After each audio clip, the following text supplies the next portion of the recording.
Bien, desde el Consejo Nacional de Educación se está planteando, se está proyectando realizar un evento importante, un seminario, Educomunicación, así se llama, fortaleciendo la educación desde los medios de comunicación. Aquí tengo el brochure, en fin, toda la información al respecto. Y sobre eso vamos a hablar con León Trachtenberg, quien es, como sabemos, miembro del Consejo Nacional de Educación y un educador muy reconocido. León, buenas noches, ¿qué tal? ¿Qué tal? ¿Cómo estás? Bueno, efectivamente, hoy día vengo como miembro del Consejo Nacional de Educación, de una comisión que se ha preocupado por estudiar el tema de la tensión y la complementariedad posible entre medios de comunicación y educación. Y esto va a dar lugar a un seminario que va a ocurrir el día lunes en el Hotel José Antonio, en 28 de julio, en Miraflores, de 5 a 8 de la noche, donde van a haber expertos en los medios, analistas, estudiosos, para discutir juntos las iniciativas que se están dando en distintos lugares para hacer mayores sinergias entre medios y educación. Los medios de comunicación tienen ya un rol importante al informar, al difundir, al recrear sanamente, sobre todo, y eso es sumamente útil. Tienen también la posibilidad de poner agenda.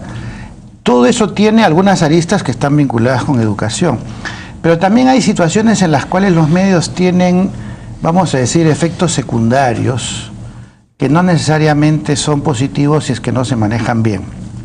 Por ejemplo, si tú transmites la historia de un suicidio, se conoce que automáticamente aparecen más suicidios, porque hay un efecto de imitación, salvo que los medios traten el tema de tal manera que se pueda contener el desborde que puede producir en cualquier joven que ve el tema una identificación.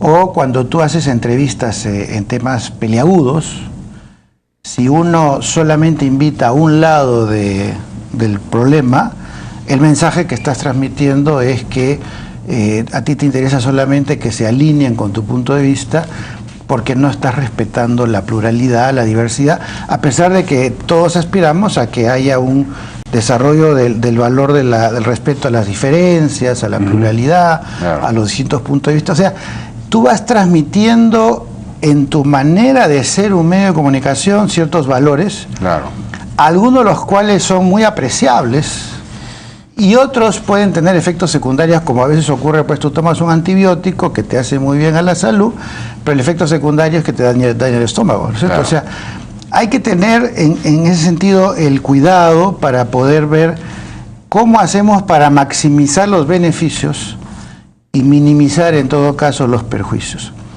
Y los medios de comunicación son una especie de escuela paralela, no escolar, pero escuela en el sentido, modelan gustos, modelan preferencias, modelan actitudes. Nosotros vemos versiones amplificadas inclusive en las redes sociales, ¿no? Como estas movilizaciones que ocurren de los estudiantes en Chile, pero nosotros hemos visto en el Perú, por ejemplo, cómo algunos medios son capaces de alentar violencia social, ¿no es cierto? Por un mal uso del medio. En provincias ocurre eso. Ocurre muchísimo. ¿Cómo regulas eso? Por otro lado, si tú analizas, por ejemplo, las películas sobre adolescentes que se pasan en los medios, vas a darte cuenta que hay como un denominador común, y es que en el college o en la universidad lo usual es que los jóvenes tengan orgías, relaciones sexuales abiertas, borracheras, drogas, y eso se convierte en lo normal, a pesar de que ocurre en menos de 1 cada 4 casos. Pero se te presenta de una manera como si fuera normal, pues que en la universidad te drogas o lo que fuera. El cuidado para manejar esas cosas, digamos de manera autorregulada, ¿no es cierto? Claro. Puede tener un impacto educativo positivo o negativo, dependiendo cómo lo manejas. Entonces, nosotros pensamos de que en la medida de que los responsables de los medios se sensibilicen a entender los efectos que tiene la salud mental de los niños y los jóvenes, lo que se produce en los medios, puede haber una contribución para que los medios revisen sus políticas, sus maneras de comunicar, de tratar los temas, y quizás ahí donde puede haber un efecto perjudicial, regularse un poco mejor. Por ejemplo, cuando hablamos del horario de protección de menores, desde las 6 de la mañana hasta las 10 de la noche, por decir. ¿Qué cosa es protección de los menores? Normalmente eso es interpretado como evitar la sexualidad explícita abierta. Pero ¿acaso protege a los menores que todititos los noticieros empiezan con sangre, con lágrimas, con tragedias que generan las emociones más intensas y a veces destructivas? ¿Cómo estás protegiendo la salud mental de los menores en esa circunstancia? Entonces son terrenos grises en los que por un lado tienes el valor de la libertad, la independencia, el derecho a informar, el derecho de comunicar la realidad como la ven, y por otro lado dices, oye, pero aquí hay una intoxicación en la mente de los chicos. ¿Y cómo hacemos para que ese conflicto se resuelva de la manera más educativa posible? Y pensamos que uno de los caminos es justamente debatir estas cosas, hablarlas, no con la finalidad de hacer leyes o normas que prohíban cosas que, como sabemos, tienen muy poco efecto, sino que los medios que son más responsables tomen nota y si sienten que pueden hacer algo al respecto, pues que lo hagan, ¿no? Entonces, de eso se trata este tipo de encuentros. Interesante, ¿no? Pero eso supone que en estos encuentros van a participar, por ejemplo, los directores de los noticieros. Bueno, están invitados todos, ya tenemos como 200 inscritos.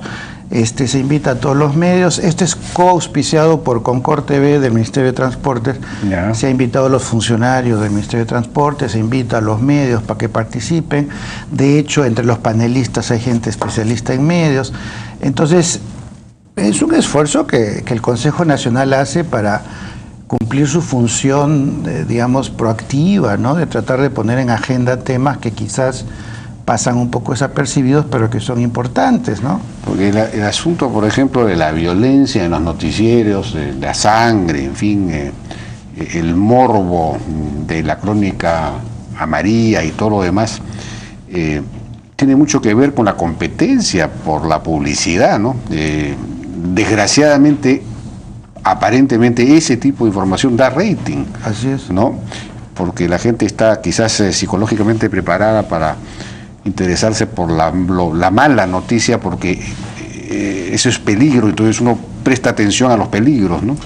Y hay otras cosas como dobles mensajes, ¿no? Por ejemplo, no sé si sigue ocurriendo porque no soy muy aficionado al fútbol, pero había una época que, por ejemplo, el fútbol era auspiciado principalmente por la cerveza. Y entonces, por un lado, tu mensaje es deporte, salud, y salud implica no emborracharte, no tomar y todo lo demás. Y por otro lado, el mensaje subliminal es, si quieres ser un buen hincha de, no sé si era la U, no sé qué equipo era, entonces identifícate con la marca de la cerveza que está en la camiseta y si es posible durante el partido después tómate una chela. Es decir, hay mensajes que son contradictorios, pero por un lado te dicen, bueno, aquí hay libertad de empresa, libertad de publicidad, libertad de lo que quieras. Es como las gaseosas que se publicitan a pesar de que son responsables de no pocos casos de enfermedades de obesidad y demás. Y por otro lado está los espectadores que necesitan que alguien los cuide de alguna manera, de desdoblar o decodificar esos dobles mensajes. Yo nunca he sido partidario de las regulaciones, inclusive todas estas normas que hay sobre la publicidad, que dicen que va a cuidar la salud de la gente. Yo tengo serias dudas. Yo soy más bien partidario de discutir las cosas con un sentido educativo, constructivo, y que las empresas que son responsables, tanto los publicistas como los medios de comunicación, en la medida que van tomando nota de estas cosas, van digamos, modelando sus productos para cuidar a la infancia, que es la infancia de todos, porque los mismos niños que ven los programas, digamos, que estamos cuestionando, también son los hijos de los empresarios y de los dueños de los medios. Los niños son los mismos, claro. O sea, no estamos inventando los niños de los otros. Ahora, también es cierto que ahora tiende a verse menos televisión y más, en fin, redes sociales, internet, estas cosas, ¿no? Claro. Eso los hay chicos bastante. están más prendidos de las redes que de la televisión. Pero con mayor razón, los medios tienen una oportunidad de ayudar a desarrollar el juicio crítico. En la medida de que tú traes un tema polémico, de los tantos que hay en la agenda política o cultural, por ejemplo, vámonos al tema científico, los transgénicos. ¿Son buenos o son malos?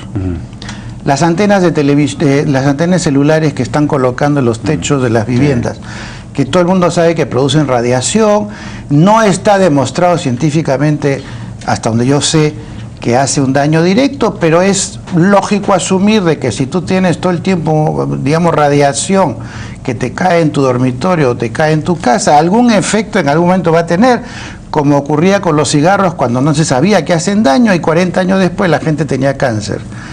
Entonces, cuando tú tienes una situación de este tipo, si la puedes discutir desde el punto de vista de los que están a favor, del punto de vista de que los están en contra, y tratar de que la gente en general se acostumbre a no dogmatizarse, a no fanatizarse, a no creer que todas las cosas son solamente de un color, sino que hay que analizar los distintos puntos de vista, estás contribuyendo a desarrollar el juicio crítico de la gente y evitar los fanatismos que además políticamente nos han costado bien caro, desde los años 80 por lo menos, donde gente sin espíritu de capacidad crítica simplemente recibía un mensaje del Partido Comunista diciéndole hay que destruir el Estado, nos roban, nos explotan, mientras más gente del establishment, digamos, asesinen, mejor, pero no vas a hacer.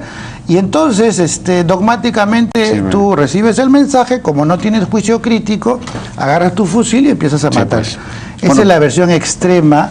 Claro. Ahora eso debería comenzar a hacerse en el colegio, ¿no? En el colegio debería desarrollarse esa cultura crítica, digamos, de discusión, de ver las cosas desde distintos puntos de vista. Pero bueno, ahí claro, el colegio ya no sé si pedirle mucho a los maestros. Es que, ¿sabes lo que pasa, Jaime? A veces yo siento que lo que los adultos no quieren resolver se lo trasladan al colegio. Porque los problemas de lo que estamos hablando son de los adultos. Los que manejan los medios son los adultos, los periodistas son los adultos, los publicistas son los adultos. De acuerdo. Entonces, primero resuelvan su problema los adultos, después pídanle a la escuela que haga su parte. Bueno, León, ya nos ha ganado el tiempo. Muchas gracias por tu participación y suerte pues con este evento que va a ser ¿cuándo? El día lunes de 5 a 8 en el Hotel José Antonio de Miraflores, auspiciado por el Consejo Nacional de Educación y Concord TV. Muy bien. Ojalá que efectivamente asistan los responsables y se genere una discusión positiva. Bien, nosotros nos despedimos entonces hasta el día lunes. Gracias por su compañía. Ahora pueden ustedes quedarse con Enrique Pasquelli, Rumbo Económico. Buen fin de semana.